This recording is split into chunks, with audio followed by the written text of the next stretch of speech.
ఇప్పుడు సినిమా కొరియోగ్రఫీలు చేస్తున్నావు ఏమైనా? లేదన్నా, కార్డు కార్డు లేదు. కార్డు లేదా? అదే అంటున్నా, మొన్న ఆల్రెడీ ఒక 2-3 సినిమాలు వచ్చినాయి అన్న, మంచి మంచి కాల్స్ వచ్చినాయి. మేబీ నేను చేస్తాను చేయబోదని సెకండరీ. మేబీ నా కార్డు ఉంటే గనక నాకున్న టాలెంట్తో డ్యామ్ షూర్ నేను తెప్పించుకునేవాడినేమో. అవును.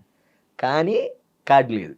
కార్డు లేకపోవడం వల్ల కార్డు లేకపోతే చేయకూడదా? లేదన్న, చేయకూడదు కదా, యూనియన్ అదంతా చాలా టాస్క్ ఉంటుంది. మరి నువ్వు మంచి కొరియోగ్రాఫర్ కదా, మరి నువ్వు ట్రై చేయాలి. మరి ఏమో అదే ఆ ధైర్యం రావట్లేదన్న. ఇప్పుడు సరే, నేను ఇప్పుడు డాన్సర్గా మాస్టర్ కార్డు 6 లక్షలు ఎంత ఉంది తీసుకుంటాను అనుకో. 6 లక్షలు కూడా ఎంతో కష్టపడి అప్పు సప్పు చేసి తీసుకోవాలి, బాగానే ఉంది. తీసుకున్న తర్వాత సినిమాలు రాలేదనుకో, నెల నెల ఈఎంఐలు కడుతూ ఉండాలి. 6 లక్షలు కాస్త ఒక 12 లక్షలు 10 లక్షలు అవుతుంది కట్టడానికి. ఇంక నేను దాన్ని పూడ్చుకుంటానే పోవాలి. ఇటు పక్కన సినిమాలు రాలేదనుకో, ఇంక ఇది కట్టుకుంటూ వెళ్ళాలి. ఆ కార్డు జస్ట్ ఉంటుంది అంతే, కార్డు ఉంది అని. ఇంక పోనీ ఏదో డబ్బులు ఉన్నాయి అనుకో, 6 లక్షలు పోయినా పెద్ద ప్రాబ్లం లేదు, సరే అది ఉంటే ఉంది, సినిమా వచ్చినప్పుడు సినిమాలు చేద్దాం, మనకు 6 లక్షలు ఉన్నాయి అంటే మన దగ్గర